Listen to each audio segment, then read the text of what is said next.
नमस्कार, आप देख रहे हैं एनएमएफ न्यूज। मैं आपके साथ शबनम और मेरे साथ जुड़े हैं अभिषेक पुंडेर। बंगाल से एक बेहद ही चौंकाने वाली खबर सामने आई है। खबर यह है कि एक बांग्लादेशी घुसपैठिया बंगाल में ग्राम पंचायत की मुखिया बन गई। कैसे बन गई ये जानकर हाईकोर्ट भी हैरान है।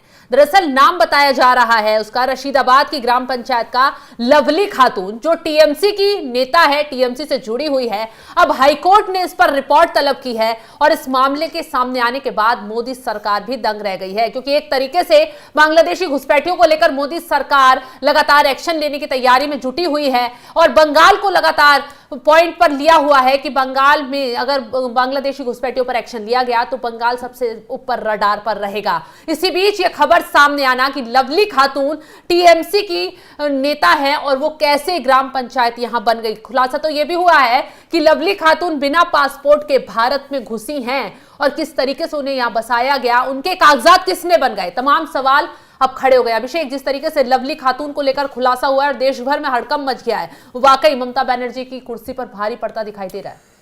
देखिए, इस बारे में हम चर्चा करें उससे पहले आप एक बात समझ लीजिए कि जो नेता प्रतिपक्ष है शुभेंदु अधिकारी बंगाल में, उनका ऐसा दावा है कि लगभग 1 करोड़ घुसपैठिए उस राज्य में हैं।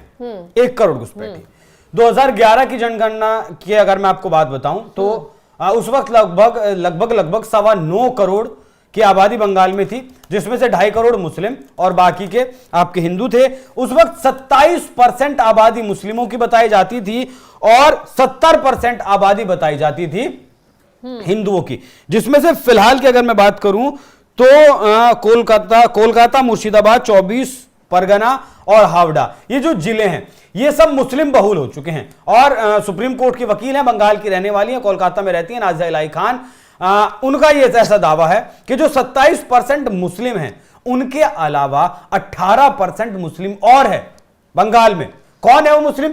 वो मुस्लिम हैं रोहिंग्या, बांग्लादेशी घुसपैठिए, जिनके इसी तरीके से आधार कार्ड, पैन कार्ड, पहचान पत्र, बैंक खाते, ड्राइविंग लाइसेंस बनवा दिए जाते हैं। बांग्लादेश और बंगाल की भाषा लगभग सेम है, हालांकि थोड़ा सा एक्सेंट जरूर चेंज है, लेकिन आप 5-7 साल जब बांग्लादेश से आने के बाद बंगाल में रहेंगे तो वो बातचीत के जरिए भी आप पता नहीं लगा पाएंगे कि आखिर ये बांग्लादेशी है या बंगाल का है। अब ये जो लवली खातून है, इसका असली नाम शायद नसिया शेख करके कुछ है।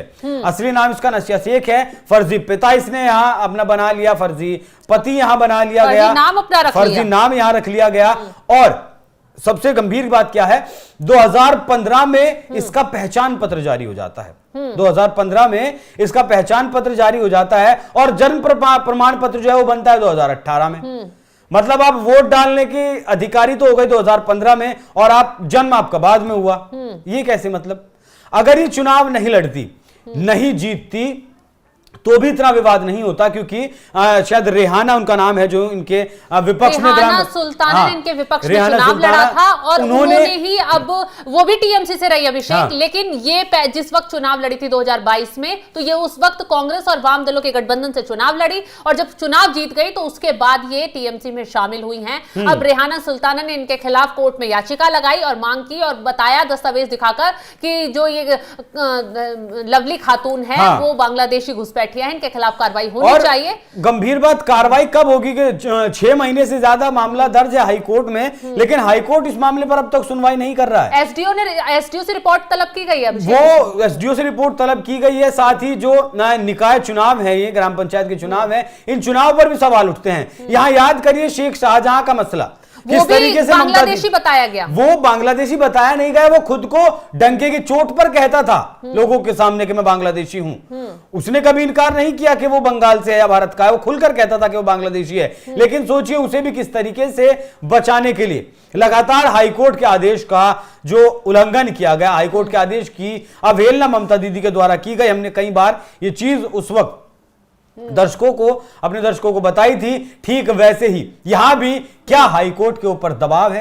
क्या ममता दीदी या उनका शासन ये चाहता था कि इस तरीके का कोई मुद्दा बाहर ना आए? क्योंकि मुद्दा अगर एक का बाहर आएगा तो फिर और भी गड़े मुद्दे उखाड़े जाएंगे और भी लोगों के बारे में बात की जाएगी कि जो 1 करोड़ घुसपैठी बताए जाते हैं शुभेंदु अधिकारी के द्वारा, क्या वो बात सही है या गलत है। लेकिन बांग्लादेश के जो घुसपैठी बंगाल में आते हैं वो बहुत बड़ी मात्रा में है। कोई सुरंग के जरिए आता है, कोई बॉर्डर क्रॉस करने के आता है, और वहां जो बॉर्डर पर प्रशासन है, सुरक्षा व्यवस्था जिनके हाथों में है, बहुत से लोग उन पर भी आरोप लगाते हैं कि पैसे लेकर, मैं खुलेआम कह रहा हूं, वो पैसे लेकर, इस बारे में मेरी बंगाल में नाज़िर इलाही खान से बात हुई और एक और मेरे वहां सिपाही से बात हुई। उन्होंने मुझे बताया कि पैसे लेकर कैसे वो लोग बॉर्डर पार करवा देते हैं, और वो मतलब महीने में सैकड़ों करोड़ रुपए का खेल है और उसमें सब लिप्त हैं, कोई एक तो उसमें लिप्त नहीं है शब्द। तो लेकिन जिस तरीके से अब लवली खातून का मामला सामने आया है, टीएमसी के नेता हैं और ग्राम प्रधान बन गई, फर्जी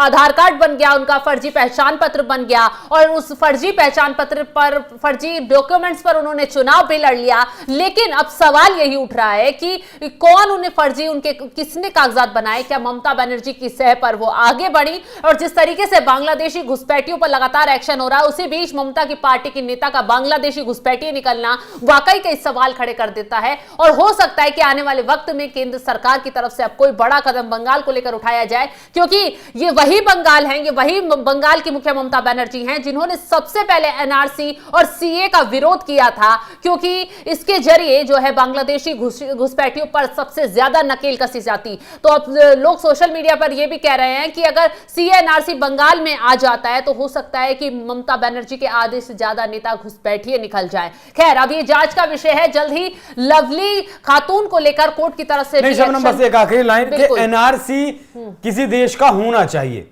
नेशनल रजिस्टर किसी देश का होना चाहिए, उस देश को पता होना चाहिए कि एक्चुअल में उसके पास कितने नागरिक हैं, उस देश में कितने नागरिक हैं। असम में भी एनआरसी हुआ था, वो फेल क्यों हो गया पता है आपको?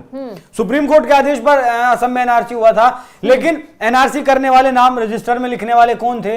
Local leaders. 2-2 हजार रुपए लेकर उन लोगों ने उन घुसपैठियों के नाम उस रजिस्टर में चढ़ा दिए। अब जनसंख्या मान लिया 100 आदमियों की असम की है, ठीक है, अब वहां हिंदू भी हैं। अब हिंदू तो कहीं दूसरे देश से घुसपैठ करके नहीं आए होंगे, हो सकता है थोड़े बहुत बांग्लादेश से जरूर आए हों।